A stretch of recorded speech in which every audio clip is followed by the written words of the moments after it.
All right, so we turn to a bizarre twist in the case of the murdered moms in Oklahoma, Veronica Butler and Jillian Kelly. According to new court documents, one of the four suspects in custody, Grandma Tiffany, she's the grandma of the kids, she's caught in a bitter custody dispute. We've talked about it. Well, she gave a recorded statement to investigators after her arrest saying she was responsible for the murders. Talk about a bombshell. Prosecutors also say that court docs show Grandma Tiffany and her co-conspirators had their eye on the judge as their next target. And here to help us break it all down, what this could mean for the suspects, we've got former FBI agent and News Nation Law and Justice contributor, my friend Jennifer Coffendoffer, and back with me again, attorney Misty Marris. All right. Thank you both for being here. Jennifer, first of all, by the way, I found out over the weekend from Jennifer, she's actually from this part of the country. So she has a very, very intimate knowledge of this area. What did you make, Jennifer, of Grandma Tiffany's confession? Did you see that coming? I kind of did, and let me tell you why I say this. Usually the people that seem just the most evil and the people that are in charge of kind of putting the whole scheme together, they're often the ones that actually go ahead and confess. Why?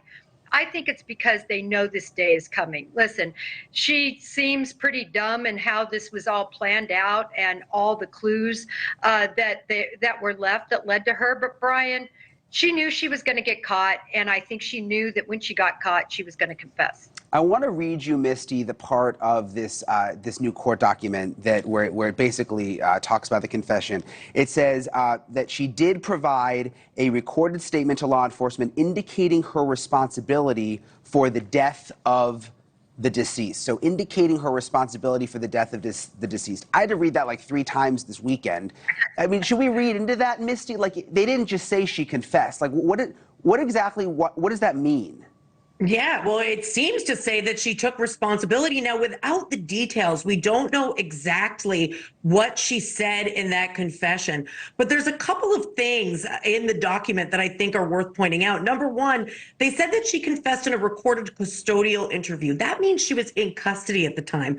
So is this the first step in what we see in these cases where there's co-conspirators turning on each other? She's the one who's going to confess, maybe in exchange for some form of leniency down the line. Or when her defense attorney is assigned to this case, do they start to challenge whether or not that confession will ever hear the light of day in a courtroom and say that perhaps there were rights that were violated or that it's not admissible ultimately in court? That happens all the time. So I think before we know exactly what the meat is, it's hard to say what's in that recorded statement and what the impact is going to be as the case proceeds. And every time I see these pictures of Grandma Tiffany, I think back to just seeing her in court last week. I was in Oklahoma. I was sitting like 4 feet from the woman because it's such a small courtroom. I mean, she looks so much different now. I mean, these are really flattering photos. She's much more hardened. Jennifer, what did you make of the fact that she apparently said she knew the way the judge walked home? I mean, what does that mean? Certainly very concerning, because it makes it clear really that they had an alternative plan. If this plan didn't go forth, I think the judge could have been next on that hit list. So Misty, back to the confession, Grandma Tiffany has technically pled not guilty at this point, but now we learn about this confession on a recorded interview with police. Why plead not guilty and then at the same time be confessing? How does that make sense? Well, she pled not guilty. She probably hasn't had time to really get down with her lawyer and talk about what the next steps and implications of that confession are. As I said, the confession is going to be reviewed by the attorney, and there'll be a game plan developed, whether or not they're going to try and challenge it or whether or not they're going to use it as some sort of leverage to gain some favor with prosecutors. So it's really a little bit too soon to tell exactly what that means as far as how it's going to impact everything else. But there's one thing I do know, Brian. Whenever there's co-conspirators, at some point, usually they turn on each other. So is she the one to turn? I did not see that coming. I actually love Jennifer's perspective. I always thought it would be someone who had a less direct motive in the case who might come forward in this group, but seems like she's the first one to tell the story. What do you think, Jennifer? I mean, do you think she could be turning on the others? How do you think that'll play? I mean, Tad is, of course, her boyfriend, but could she, be looking out for herself at this point?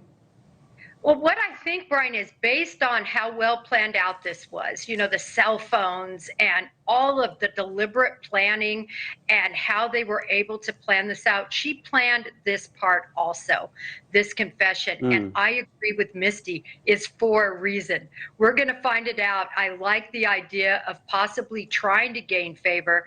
The problem is, though, she's the head. She's the head of the snake. She's the reason this all happened. So I don't know if it'll backfire. Remember, Oklahoma is a death penalty state. Yeah, it is. And that's already come up at one of the hearings already. That they've brought that up. Misty, what do you think will happen? I mean, do you think this is a death penalty case? Do you think the prosecution will go after it? It definitely could be a death penalty case. You're talking about a double murder that was obviously premeditated and planned very, very specifically. So I think there's absolutely a chance prosecutors, that's an aggravating factor right there, the fact that you have two murders. So prosecutors do have the ability to go for it. And again, that's exactly the type of leverage from a defense perspective. You want to get the death penalty off the table. How do you do that? Well, you're the one to give information that goes to that head of the snake, that goes to the mastermind, and tell it all, spill everything so that the case against that person is airtight. So the death penalty certainly is a factor. And in this case, it certainly could be applied. Yeah, and we'll see what happens because they've still yet to hire private attorneys, or they're in the process of doing that. Last week when I was there, they were still using the public defender until they could get their own attorneys, and they've got a lot of money. I mean, these folks own thousands of acres of land. Grandma Tiffany, her boyfriend Tad, I'm told, has even more money than her. So once they get these high dollar private attorneys on, who knows what twist this will take in terms of their defense. Misty Marris, Jennifer Coffendoffer, thank you both for coming on. We really appreciate it.